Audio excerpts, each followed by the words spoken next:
Assalamualaikum warahmatullahi wabarakatuh. Innal hamdalillah nahmaduhu wa nasta'inuhu wa nastaghfiruh wa na'udzu billahi min shururi anfusina wa min sayyiati a'malina. May yahdihillahu fala mudilla lahu wa may yudlilhu fala hadiyalah. Asyhadu alla ilaha illallah wa asyhadu anna Muhammadan abduhu wa rasuluh. Allahumma shalli ala sayyidina Muhammad wa ala ali sayyidina Muhammad. Subhanaka la ilma lana illa ma 'allamtana innaka antal alimul hakim. Rabbi shrah li sadri wa yassir li amri wa hlul 'uqdatam min lisani yafqahu qawli. Amma ba'd. Kita bersyukur kepada Allah, Bapak Ibu sedaya, atas semua nikmat yang Allah titipkan kepada kita. Semoga setiap nikmat yang Allah titipkan kepada kita menjadi wasilah agar kita semakin taat kepada Allah, agar kita semakin bertakwa kepada Allah Subhanahu wa taala. Salawat dan salam sekali lagi kita sampaikan kepada junjungan kita Nabi Agung Muhammad Sallallahu Alaihi Wasallam. Kita berharap betul mudah-mudahan kita termasuk yang dimudahkan oleh Allah mempelajari sunnah-sunnahnya, dan kita selalu berada di atas sunnah-sunnahnya, dan kita pun meninggal di atas sunnah Nabi Muhammad Sallallahu Alaihi Wasallam. Bapak-bapak sedaya, insya Allah malam hari ini kita mulai ngaji, insya Allah. Dan ini insya Allah keberkahan dari Allah, karena tidak setiap orang diberi kesempatan dan hidayah untuk bisa ngaos, ya. Dan kita termasuk yang didudukan oleh Allah di sini untuk bisa ngaji. Tentu yang pertama saya ucapkan jazakumullah khair kepada seluruh panitia, seluruh pengurus masjid Ngasih Tunggal. Mudah-mudahan ini menjadi awal yang baik dan pada akhirnya menjadi keberkahan untuk seluruh lingkungan insya Allah. Berani memulai itu sebuah langkah yang besar insya Allah. Nah, apa yang harus kita pelajari hari ini yaitu belajar tentang cara belajar, bapak-bapak sedaya. Jadi belajar pun ada tata caranya. Jadi kalau setiap kita masuk ke proses pembelajaran itu enten metodenya. Kalau anak kita masuk pondok, bapak ibu sedaya, kitab pertama yang dipelajari diantaranya adalah kitab Ta'lim Muta'alim. Mereka mempelajari tentang tata cara belajar. Banyak orang yang sudah sholat 60 tahun, kemarin saya singgung waktu saya di mimbar, ditanya tentang hal-hal yang paling mendasar pun belum sepenuhnya paham. Mungkin sudah dipraktekkan tapi belum sepenuhnya paham. Padahal kita ngertos di antara yang diterima oleh Allah adalah tidak lalainya hati, dan syarat hati tidak lalai, paham yang diucap, paham gerakannya. Kita mengucapkan Allahu Akbar, takbiratul ihram, kita tahu kita sedang membesarkan nama Allah Subhanahu wa taala. Allahu Akbar takbiratul ihram berarti sudah haram semua yang tadinya boleh. Maka ihram itu artinya mengharamkan. Ini yang S2 saja saya tanya nggak tahu Bapak Ibu sedaya. Jadi jamaah saya yang banyak diantaranya, ada diantaranya bahkan dosen saya dulu ketika saya tanyakan kepada mereka apa arti ihram, banyak yang nggak tahu. Bayangkan sudah sholat 60 tahun ditanya arti ihram saja nggak tahu, padahal itu rukun sholat kita. Kebayang nggak kalau kita nggak belajar? Maka saya beri contoh salah seorang jamaah yang menurut saya sangat bagus prestasinya. Mereka mantan auditor BPK nih, jamaah ini aktif sekali, masya Allah. Beliau secara pendidikan S3, dia punya jabatan tinggi di BPK dulu. Beliau auditor, ketika pensiun dia mengatakan, sungguh saya S3 di bidang dunia, tapi anak TK di bidang agama, dan saya tidak mau mati dalam kondisi saya masih TK di bidang agama. Buktinya di antara dia mengatakan saya TK Ustadz, karena saya baca Al-Fatihah saja belum benar. Coba bayangkan waktu awal-awal bertemu saya tes baca Al-Fatihah, bacanya iyyaka na'budu wa iyyaka nasta'in. Itu benar apa salah? Salah itu. Salah. Harusnya apa? Iyyaka na'budu wa iyyaka nasta'in. Ya di situ adalah ya tasdid, berarti double ya.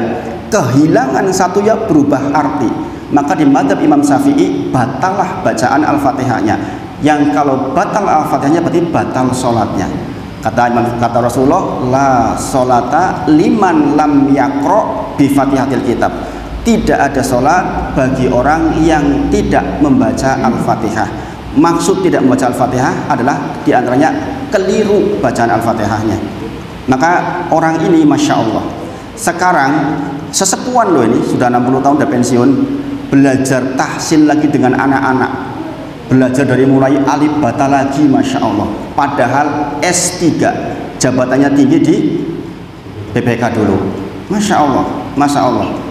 Maka beliau memberikan inspirasi ke saya nggak mau meninggal dunia dalam kondisi ilmu agama saya seperti anak TK. Masya Allah. Dan beliau sekarang dalam seminggu 11 kali ngaji, bapak-bapak sedoyo. Bukan 7 hari, bukan 7 kali, 11 kali. Setiap pagi beliau tuh sambil sepedaan untuk menyehatkan badan menuju ke masjid yang ada kajian subuh. Salah satunya dengan saya setiap Jumat pagi itu ngaji bareng saya. Udah 1 tahun terakhir ini. Nanti hari Kamis di mana, hari Jumat di mana, Sabtu di mana gitu. Malamnya masih ngaji lagi. Beliau mengatakan, saya sudah pensiun, sudah di akhir masa hidup, saya nggak ingin sisa umur saya kok tidak mengerti ilmu agama. Dulu ilmu dunia saja saya sampai S3. Subhanallah. Ini sangat menginspirasi bapak-bapak saudara. Sementara mungkin sebagian kita belum tentu ngaji sebulan sekali. Maka alhamdulillah kita memulai hari ini, mudah-mudahan Allah takdirkan selanjutnya dimudahkan oleh Allah di dalam semua urusan usaha kita ini insya Allah.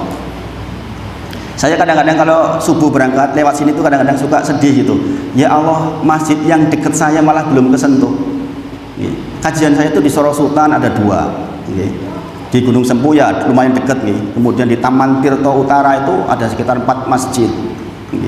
Masjid yang dekat yang saya lewati malah belum tersentuh.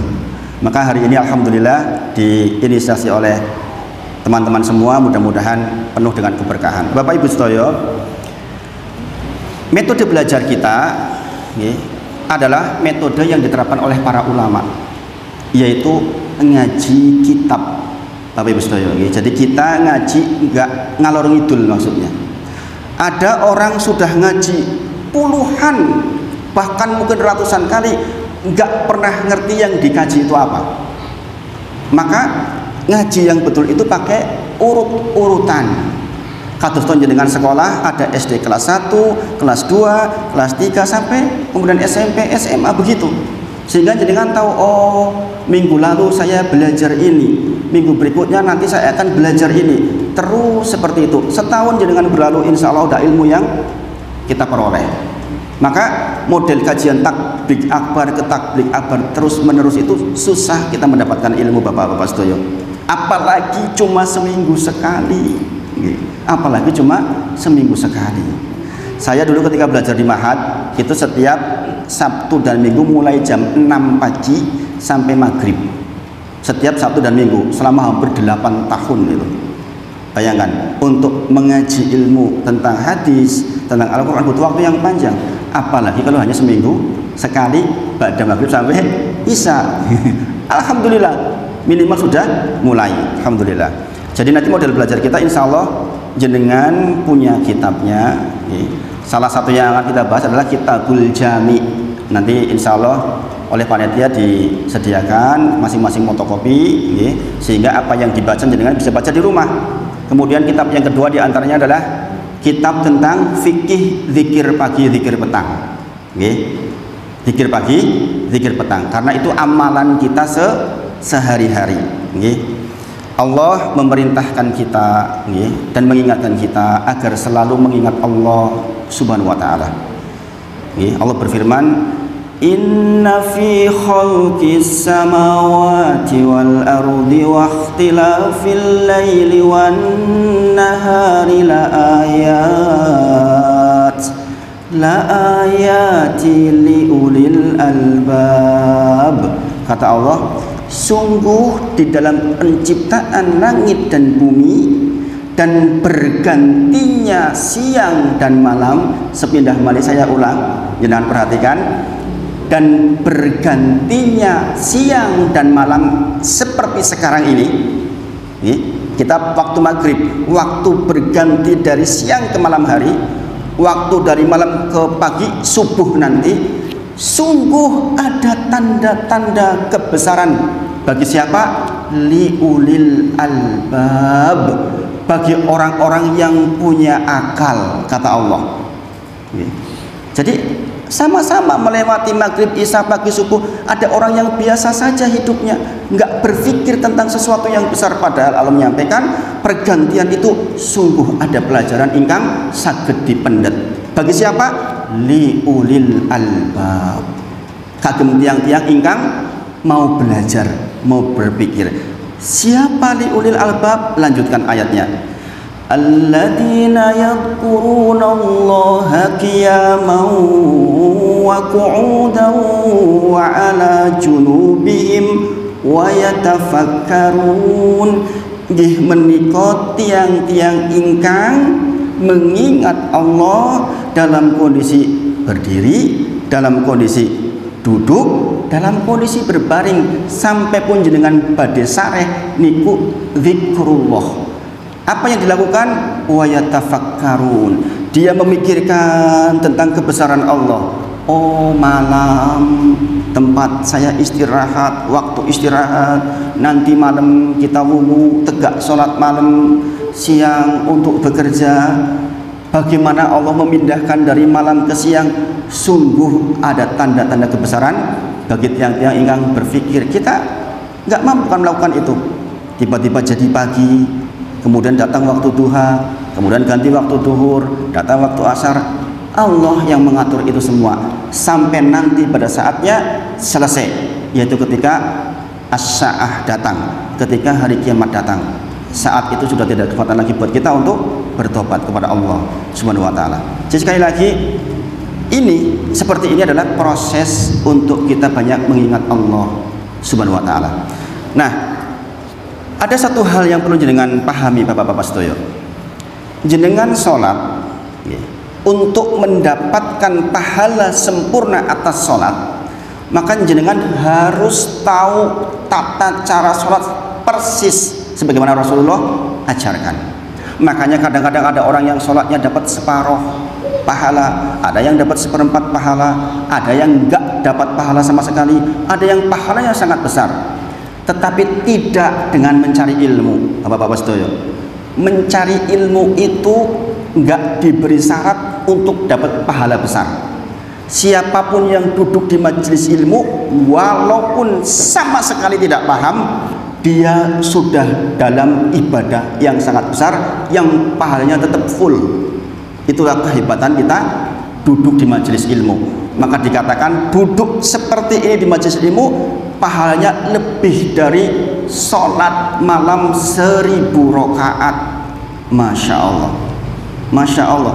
Jangan kuat badan tegak malam 1000 rakaat. Imam Ahmad saja hanya 300 rakaat rahimahullah ta'ala. Kita siapa? Makanya duduk di majelis seperti ini tidak disyaratkan jenengan harus pinterkah, jenengan harus pahamkah, tidak. Duduknya sendiri di seperti ini sudah pahala yang sangat besar. Kemudian saya sampaikan beberapa hadis terkait dengan keutamaan kita mencari ilmu sebagaimana kita lakukan sekarang, apalagi yang muda-muda seperti ini. Masya Allah, kalau jenengan masih muda sudah mau belajar kayak gini, insya Allah Allah akan bimbing menjadi orang-orang hebat di masa yang akan datang, insya Allah. Yang pertama, nggih menika hadis dari Muhammad sallallahu alaihi wasallam yang sahih, man salaka tariqan yaltamisu fi ilman sahalallahu lahu bi tariqan ilal jannah. Sing sinten kemawon tindak dari rumahnya dalam rangka untuk duduk di majelis ilmu, sekali lagi walaupun tidak paham langsung, ketahuilah dia semakin dekat dan semakin dekat ke surganya Allah. Dia dimudahkan jalannya, meniti jalan menuju surganya Allah Subhanahu wa taala. Dan semakin jenengan nanti belajar akan semakin tahu maksud hadis ini. Oh, bener ya. Nek wong yen gelem ngaji ki yo tetep lebih dekat ke surganya Allah. Kemudian hadis yang kedua. Man yuridillahu bihi khairan yufaqihu fiddin. Kata Rasulullah, sing sinten kemawon dikehendaki oleh Allah untuk menjadi orang yang baik, orang yang beruntung, maka antawisipun Allah akan mudahkan dia di dalam ilmu agama ini, agamanipun. Jadi nanti jenengan akan dimudahkan duduk belajar, jenengan akan dipahamkan ketemu guru yang baik, guru yang sabar, Masya Allah, guru yang penuh rahmat, murid yang penuh rahmat. Maka seseorang yang duduk seperti ini kita saling terkait hatinya, nanti kondur saling mendoakan supados disayangi Allah Subhanahu wa taala. Minggu yang lalu salah satu ketua takmir masjid di salah satu kebetulan yang saya ngajar di sana kebetulan kena sakit lambung, masuk ke rumah sakit PKO. Masya Allah, kita jamaah yang bareng-bareng itu bergerak untuk mendoakan secara masif itu. Masya Allah, kesaksian beliau, alhamdulillah Ustaz, saya melihat kanan kiri saya sampai ngereng-ngereng kesakitan, saya diberi tenang. 4 hari di rumah sakit, kondur dalam kondisi Masya Allah. Sampai dia bilang, andai pun saya diambil oleh Allah, kok rasanya sudah ridho. Itu buah dari doa-doa para kaum muslimin yang lain, yang biasanya terkait di dalam sebuah kajian-kajian. Insya Allah, Masya Allah. Mas Denny namanya, beliau Masya Allah, masih muda tapi semangat belajarnya luar biasa. Masjid itu yang awalnya dulu hanya sedikit sekali orangnya. Man yuridillahu bi khairan yufaqihu fiddin. Sing sinten kemawon Allah kendaki kebaikan. Kebaikan khairon itu berarti kebaikan secara umum, maka Allah akan mudahkan panjenengan untuk mendapatkan ilmu agami. Alhamdulillah jenengan dimudahkan hari ini. Kemudian yang berikutnya hadis dari Nabi Muhammad sallallahu alaihi wasallam, man kharaja fi thalabil ilmi fahuwa fisabilillah. Sing sinten kemawon tindak saking beliau dalam rangka untuk belajar ilmu agami, fahuwa fisabilillah, maka yang bersangkutan dinilai sedang fisabilillah, berjuang di jalan Allah Subhanahu wa taala. Sehingga kalau terjadi kematian di dalam pengajian kita ikhlas karena Allah, insya Allah syahid, insya Allah. Bayangkan Bapak Ibu sedaya, Masya Allah, ngaji itu manfaatnya luar biasa. Yang nomor 3, an Abi Hurairah radhiyallahu anhu qala Rasulullah sallallahu alaihi wasallam, majtama'a qauman fi baitin min buyutillah. Tidaklah sekelompok orang, sekelompok itu berarti lebih dari satu atau 2 orang atau lebih, kemudian dia berkumpul min buyutillah, di salah satu di antara rumahnya Allah, di masjid maksudnya, kemudian yajluna kitaballahi, di dalam masjid itu membahas tentang kitabullah, Al-Quran, bukan cerita yang aneh-aneh, kita membahas tentang kitabullah, wa yatadarasuna bainahum, dan kita membahas tentang hadis Nabi Muhammad SAW, saling mengingatkan di dalam kebaikan, illa, kecuali kepada mereka semua akan diberikan 4 hal. Ingkang sepindah menika nazalat alaihimus sakinah, akan diberikan sakinah kepada panjenengan. Pastilah jenengan yang rajin ngaji akan diberi tentram hatinya, enggak sempit hatinya, akan dibuat luas hatinya. Makanya orang-orang yang sudah rajin ngaji itu makin tambah ingin ngaji. Makanya saya kadang-kadang sampai mau ngajakin Pak Joko, semuanya lah, yuk ikut kajian saya di masjid lain biar tahu perbandingannya, betapa orang sangat semangat ngaji.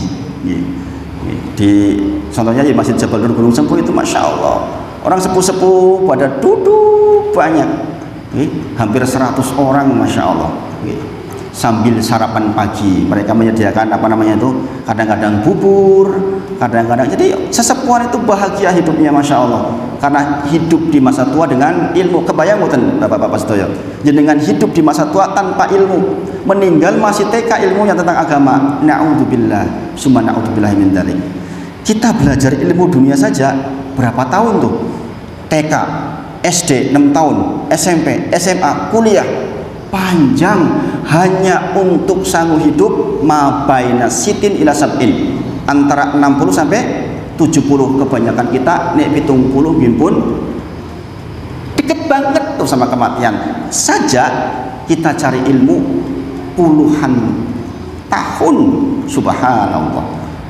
Bagaimana dengan hidup setelah kematian yang hum fiha khalidun, selama-lamanya, nggak ada matinya. Kalau sampai kita sanggupnya nggak bagus, alangkah meruginya kita. Wa tazawwadu fa inna khairu zadi taqwa, kata Allah dalam surah Al-Baqarah. Sungguh sebaik-baik bekal adalah takwa. Wattaquni ya ulil albab, maka bertakwalah wahai orang-orang yang berpikir, orang-orang ingkang mau belajar. Kemudian nazalat alaihimus sakinah, jadi akan diparingi sakinah insyaallah. Yang berikutnya wa ghasiyat humur rahmah, jenengan akan dilimpah-limpahkan rahmat. Kita bicara rahmat itu luar biasa nih Bapak Ibu sedaya. Rahmat itu yang kita harapkan. Bagaimana tidak? Kita masuk surganya Allah itu bukan karena amal kita, tapi karena rahmat Allah. Ditanya kepada Nabi Muhammad, termasuk engkau ya Nabi Muhammad? Iya, termasuk aku masuk surga bukan karena amalku, tapi karena rahmat Allah, dan Allah telah merahmatiku, kata Nabi Muhammad sallallahu alaihi wasallam. Maka seseorang yang ngaji seperti ini diberi rahmatnya Allah subhanahu wa ta'ala. Andai kita meninggal dalam kondisi ngaji, insya Allah berbuah surga Bapak-Bapak sedaya. Masya Allah. Kemudian wahafat humul malaikah, di antara makhluknya Allah yang mulia, yang selalu taat adalah para malaikat. Dan disuruhlah malaikat untuk mengitari kita yang sedang ngaji seperti ini Bapak-Bapak sedaya. Jadi kalau jenengan bisa melihat hal gaib, di sini tuh penuh malaikat menyaksikan kita yang ada di seperti ini nih, masya Allah, masya Allah. Berebut malaikat menunggu doa-doa jenengan. Kalau jenengan berdoa ketika bermajelis, Gusti Allah kula nyuwun panjenengan sehat, itu seolah-olah diangkat oleh Allah. Karena apa? Hafat humul malaikah, masya Allah. Yang nomor 4, wa dzakaru humullahu fiman indah. Bayangan, ini Allah sendiri langsung. Wa dzakaru humullahu fiman indah. Allah membangga-banggakan orang yang duduk di majelis di kalangan makhluknya yang mulia, yaitu para malaikat.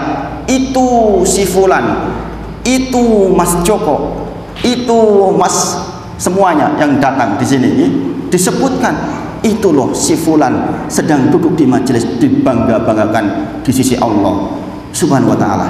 Kita Bapak Bastoyo dibanggakan sama Pak RT saja sudah alhamdulillah. Gini belum nggih? Lah kok ini yang membanggakan kita siapa? Zat yang menciptakan kita, jazakallahu khairan. Yang membanggakan kita siapa? Allah yang menciptakan kita, yang membuat kita sehat atau sakit, yang membuat kita, anak-anak kita soleh atau tidak soleh, yang membuat istri kita taat atau tidak taat. Dialah Allah subhanahu wa ta'ala. Kita dibangga-banggakan oleh Allah gara-gara kita duduk di majelis. Masya Allah, masya Allah. Maka Bapak Ibu sedaya, bersabarlah di dalam belajar. Jazakallahu khairan. Insya Allah mudah-mudahan kita dipandu oleh Allah untuk terus dimudahkan di dalam belajar. Kemudian Bapak-bapak sedaya, saya sampaikan tentang konsep belajar kita, diantaranya adalah man romal ilma jumlatan dhahaba anhu jumlatan.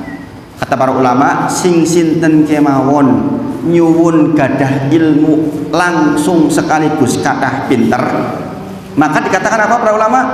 Dhahaba anhu jumlatan, maka ilmu itu akan pergi sekaligus pula. Maka belajar itu harus bertahap, satu-satu, ampun ke sesok. Bertahap satu-satu. Apalagi kalau udah sesepuan disuruh belajar tajwid, susahnya pol-polan. Makanya guru itu harus sabarnya lewat batas. Masya Allah. Karena memang begini belajar itu, kata para ulama, man romal ilma jumlatan, sing sinten kemawon pengen langsung pinter, langsung oke, dahabaan jumlatan, dipastikan dia akan pergi cepet. Mulane wong nek sing geradagan itu biasanya cepet rampung, mboten sio sing ngaji. Ini sebab napa? Kesusu. Dikatakan fa inna ma yu'khadul ilmu, sesungguhnya proses mencari ilmu itu ala maril ayami walayali, perjalanan siang dan malam. Bapak Ibu sedaya, kalau jenengan tanya ke saya berapa waktu yang digunakan oleh Mas Wahid untuk belajar, sehari itu lebih dari 8 jam sampai hari ini. Saya itu membaca kitab menghafal hadis, menghafal Al-Quran, membaca kitab, dan seterusnya sambil bekerja ngopeni anak-anak. Bayangkan. Jadi kalau jenengan pengen punya kedudukan di sisi Allah dengan meninggal dalam kondisi ampun dados lari TK ketika meninggal dalam ilmu agama, memang harus meluangkan waktu. Setelah sholat kita baca 1-2 halaman, baca ayat beserta artinya 1-2. Di rumah saya sering nyetel Al-Quran beserta dengan artinya, biar anak-anak terbiasa mendengar. Masya Allah. Jadi sekali lagi, proses mencari ilmu memang kedah sabar. Kemudian Bapak-bapak sedoyo, pertanyaannya sekarang, ilmu nopo yang dipelajari? Kan itu pelajarannya, pertanyaannya gini apa nggih? Bismillah. Izin minum nggih. Ilmu nopo ingkang dipelajari? Ilmu ada dua tentu saja nggih. Ilmu dunia dan ilmu syar'i. Adapun yang disebut keistimewaannya adalah ilmu syar'i. Ilmu dunia juga dibagi lagi nih, Bapak-bapak sedoyo. Terkait dengan ilmu dunia juga ada yang wajib, ada yang wajib kifayah, ada yang mubah, ada yang haram. Contoh wajib, jenengan pedagang, maka wajib mempelajari ilmu tentang perdagangan. Kalau Pak Guru nggak harus, paham maksud saya ya? Itu ilmu dunia. Ilmu yang mubah boleh, contoh jenengan mempelajari ilmu dagang boleh walaupun jenengan guru, silakan, nggak ada kelirunya. Kemudian yang berikutnya yang haram, contoh ilmu tata cara membuat bir, itu haram hukumnya, nggak perlu dipelajari. Nah, pembahasan kita tidak di ilmu dunia tetapi di ilmu syar'i.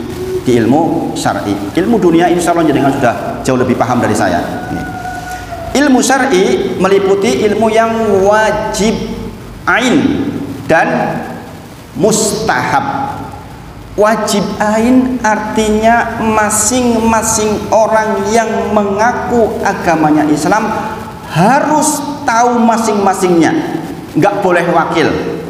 Contoh ilmu tentang sholat, maka wajib masing-masing kita paham dari mulai syarat sahnya sholat, rukun sholat, wajib sholat, sunnah sholat, kemudian apa-apa yang makruh di dalam sholat. 5 hal ini harus dipelajari. Makanya dikatakan ada orang sama-sama sholat di belakang imam, satunya pahalanya satu, satunya pahalanya semiliar. Sama, sholatnya sama, berdirinya sama, duduknya sama, di belakang imam sama, tapi dua-dua ini pahalanya jauh bagi bumi dan langit di sisi Allah. Kenapa? Yang satunya paham dengan sholatnya, yang satunya hanya ikut-ikutan saja, nggak pernah belajar. Maka di antara nawakid Islam, nawakid itu nopo-nopo ingkang membatalkan la ilaha illallah panjenengan, di antaranya adalah ogah belajar. Aku ngene-ngene wae kok, aku gak sinau, itu bisa batal keislamannya itu. Satu di antara 10 pembatal keislaman adalah enggak mau belajar. Aku yuk onone koyo ngene iki, moh kon sinau, itu bisa batal keislaman kita. Bayangkan kalau kita nggak belajar tuh nggak ngerti yang begini, bapak-bapak sedoyo. Makanya sering saya katakan, kita mungkin bisa S2, S3 di bidang dunia kita, tapi di bidang agama banyak di antara kita yang masih anak TK. Itu dulu yang memotivasi saya.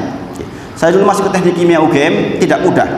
Insya Allah di sana larinya pinter-pinter insya Allah. Tapi ketika bicara ilmu agama, kita malunya luar biasa. Kemudian ilmu tentang segala sesuatu yang membuat panjenengan saged melampah agama ini pun. Maka nanti kita akan belajar tentang itu insya Allah, termasuk tentang sholat. Kemudian yang mustahab, menika ilmu-ilmu yang sangat disarankan. Misalnya jenengan tentang ilmu faraid, ilmu tentang bagi waris, itu penting, tapi tidak harus jenengan sangat paham. Jenengan bisa perintah ke orang lain untuk menghitungkan. Banyak di Indonesia gara-gara waris cerah bubrah pas seduluran. Ande ikut aturan agama Islam, insya Allah mboten ngantos risak pas seduluran. Maka kalau mau kiamat, ilmu pertama yang diangkat oleh Allah itu ilmu faraid, bapak-bapak sedoyo. Kenapa? Memang ilmu yang diangkat pertama sebelum kiamat itu. Sebab nopo? Kalau ilmu tentang waris sudah diangkat, sedulur podo sedulur docrah, itu awal kiamat itu. Kalau jenengan kakak beradik sudah bertengkar, ragelem takon-takonan, do gelut dewe-dewe, itu masalah. Sebab RT juga dari keluarga. Bagusnya RT lingkungan karena keluarga bagus, gini bang. Kalau masing-masing keluarga bagus, ayam tentrem, RT-nya gampang. Gini bang, RT bagus, jadi pedukuhannya sing ngatur gampil. Dukuh bagus, jadi di desa juga gampil ngaturnya. Demikian Islam mengatur, masya Allah. Maka Islam itu menjaga banget supados antar saudara niku terjaga kerukunan, dan diantara yang biasa memicu itu tentang faraid, guru-guru waris. Di Magelang kemarin, barusan di Muntilan, ada anak membunuh kedua orang tua dan saudaranya. La ilaha illallah. Karena apa? Salah satunya karena merasa dianaktirikan, merasa dibagi sedikit. La ilaha illallah. Maka andai masing-masing sudah belajar, insya Allah kita terhindar dari hal yang sedemikian. Maka sepindah malih ilmu agami, ilmu syar'i wonten ingkang wajib ain, masing-masing kita wajib tahu, dan ada yang mustahab. Kita kalau tahu lebih baik, kalaupun tidak tahu harus ada yang mewakili. Sampai di sini bapak-bapak saudara saged dipahami mboten? Saya terlalu cepat mboten? Terlalu cepat mboten? Biasa nggih? Saged ditangkap nggih? Ingat, kalaupun belum bisa ditangkap, insya Allah pahala tetap sempurna. Nggih. Kalau terlalu cepat dengan sanjang, Ustaz, dikurangi. Dikurangi. Baik. Kurang berapa menit ini? Sampai lewat 9 nggih. Nggih. Bismillah nggih. Kemudian sekarang ilmu syar'i nopo ingkang kita pelajari warni tiga. Nggih menika ingkang sepindah ma'rifatullah. Nggih menika mengenal Allah. Allah itu siapa? Itu Tuhan kita, itu Rabb kita. Kita harus tahu. Sebab kita menyembah kepada Allah Subhanahu wa taala. Maka wajiblah buat kita untuk mengenali Allah. Yang kedua adalah ilmu ma'rifatu nabihi. Kita mengenali Nabi Muhammad sallallahu alaihi wasallam. Agama dari Allah yang membawa Nabi Muhammad sallallahu alaihi wasallam. Maka kita wajib tahu yang membawa, sifat-sifatnya, apa yang dibawa. Contoh, jenengan mengucapkan asyhadu alla ilaha illallah wa asyhadu anna Muhammadar Rasulullah. Saya bersaksi bahwa Nabi Muhammad adalah utusan Allah. Niku werni sekawan konsekuensinya bapak-bapak sedaya. Mboten namung sanjang. Abu Lahab, Abu Jahal, laknatullah alaih, itu enggak mau mengucapkan wa asyhadu anna Muhammadan Rasulullah. Amargi dua orang ini tahu kalau mengucapkan berarti harus apa. 4 hal. Contohnya, kita akan pelajari itu nanti di kitab ini. Contohnya, kalau kita sudah mengakui wa anna Muhammadan Rasulullah, berarti setiap kita ketemu perintah dari Nabi Muhammad sallallahu alaihi wasallam, perintah dalam bentuk hadis sahih, maka ucapan kita cuma sami'na wa ata'na. Saya dengar, saya taat, boten nawar-nawar niku. Sebab napa? Kita sampun ikrar wa asyhadu anna Muhammadan Rasulullah.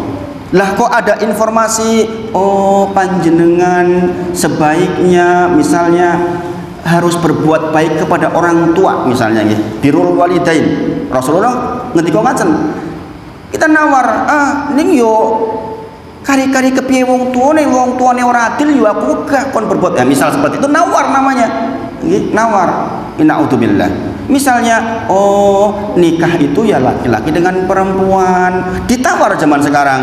Nggih, kemarin dari Amerika sampai mau diutus ke sini nggih LGBT. Gini apa nggih? Entuk kok lenang, podo lenang. La ilaha illallah. Nggih. Jadi kalau orang yang mengizinkan itu batal, Islamnya, batal syahadatnya. Gini apa nggih? Nah, ini penting dipelajari oleh kita semua nggih. Kemudian yang ketiga adalah ma'rifatu dinil Islam bil adillah, yaitu mengenali agama Islam dengan dalil-dalilnya. Itu yang dipelajari. Tiga nggih. Pertama, ma'rifatullah, mengenal Allah. Kemudian ma'rifatu nabiyhi, mengenali Nabi Muhammad sallallahu alaihi wasallam. Yang ketiga, ma'rifatu dinil Islam bil adillah.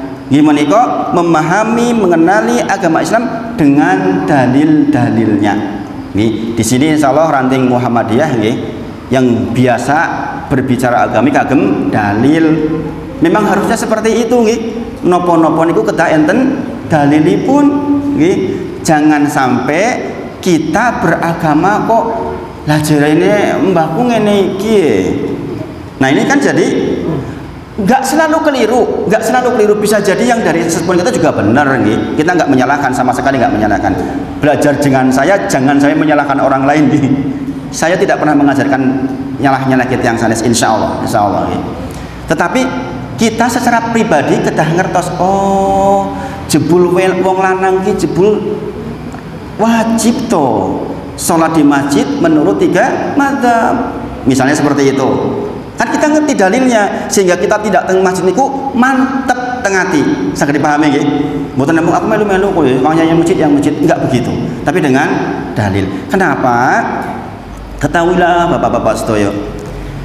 Awalnya Islam medal niku aneh. Nggih. Dikatakan aneh. Rasulullah ketika pertama datang niku disanjangi. Mosok si ajaran kok dadi malah cerah. Begitu awal-awal dulu. Kemudian kata Rasulullah akan datang lagi masa di mana Islam dados aneh malih. Sebab nopo? Tiang Islam mboten paham kali Islami. Ini contoh, tiang ngagem jenggot kata saya niki. Ini kan di sunah nggih. Sunah, ini sunah. Alah, kayak wong jenggotan koyo wedhus. Misalnya seperti itu. Itu kan berarti rasanya aneh, padahal ini adalah sunnah. Wong kok rajin banget yang masjid, alah yang masjid rajin mengopo, wong salat nang omah wae iso, karena tidak paham dalil. Ini Bapak Ibu sedaya, maka kita belajar niku harus benar-benar sampai kepada dalilnya. Nggih. Maka 3 hal ini yang akan kita pelajari di dalam ilmu agama kita.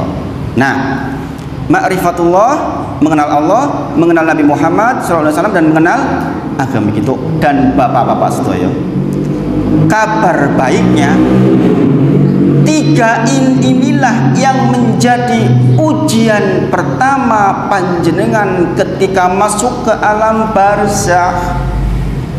Rasulullah ngendika, alam barzakh niku, alam kubur niku terminal pertama sebelum ke akhirat. Sing sinten kemawon lulus ujian teng alam barzakh, saklajengipun gampil. Saged dipahami sampai di sini. Apa pertanyaannya? Man rabbuka, pertama. Siapa Tuhanmu? Maka kita harus kenal siapa Tuhan kita. Ketahuilah Bapak Ibu sedaya, pertanyaan itu nggak bisa dijawab dengan hafalan, mboten saged. Aku wis 20 tahun wis meh mati tak ngapalke, ditakoni Rabbmu sapa? Allah. Nabi Muhammad Muhammad, agamaku Islam, diapalke nganti apal kecepal, jenengan tetep boten saged jawab kecuali dengan iman. Dalilnya apa? Surah Ibrahim ayat nomor 17. Yusabitullahu ladina amanu bil qawli sabit fil hayati dunya wa fil akhirah. Allah akan mengokohkan bagi orang-orang yang beriman, bukan orang yang hafal. Bil dengan qauli, kalimat sabit yang kokoh. Nggih menika ketika jenengan badhe setok mengucapkan la ilaha illallah, man akhiru kalamihi la ilaha illallah dakhalal jannah. Sing sinten kemawon akhir kalamnya la ilaha illallah masuk surga. Bil qauli sabit, fil hayati dunya wa fil akhirah, di kehidupan dunia dan kehidupan akhirat. Di akhirat maksudnya salah satunya adalah ketika jenengan didudukan oleh mungkar dan nakir. Begitu orang yang ngantar ke panjenengan ke kuburan, langkah terakhir kondur, maka jenengan didudukan oleh mungkar dan nakir, ditanya, man robuka, siapa Tuhanmu, man nabiyuka, sopo nabimu, sopo woleng nangkai. Maka kita menjawab Muhammad sallallahu alaihi wasallam. Madinuka, opo agamamu, dinil Islam. Ini hanya bisa dijawab tiang-tiang ingkang beriman. Siapa tiang ingkang beriman? Tiang-tiang yang mempelajari ilmunya, bapak-bapak sedoyo.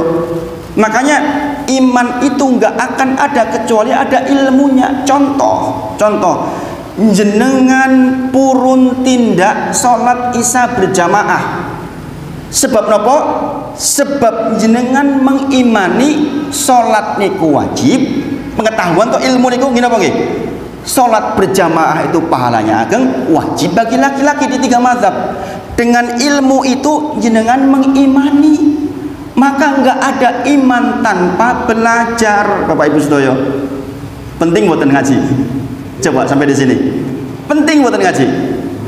Pentingnya Masya Allah. Sekali lagi, jangan sampai kita meninggal dunia dalam kondisi ilmu agami kita TK.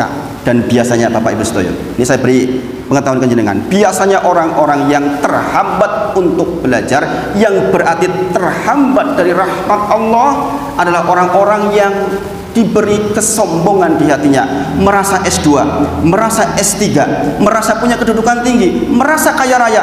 Sopo kayak remeh temeh, saya nggak mau belajar sama dia. Ini orang yang celakanya luar biasa. Sudah isya, alhamdulillah. Nah, saya kira mungkin sampai di sini dulu. Nih, kita lanjutkan di pertemuan ke depan. Mudah-mudahan Allah berkahi pertemuan kita malam hari ini. Mudah-mudahan Allah mudahkan kita mendapatkan ilmu yang baik, dan mudah-mudahan Allah mengizinkan kita untuk diamalkan di dalam kehidupan kita sehari-hari. Kita akhiri dengan kafaratul majelis nggih. Sareng-sareng subhanakallahumma wa bihamdika asyhadu alla ilaha illa anta astaghfiruka wa atubu ilaik. Wa akhiru da'wana alhamdulillahirabbil alamin. Assalamualaikum warahmatullahi wabarakatuh.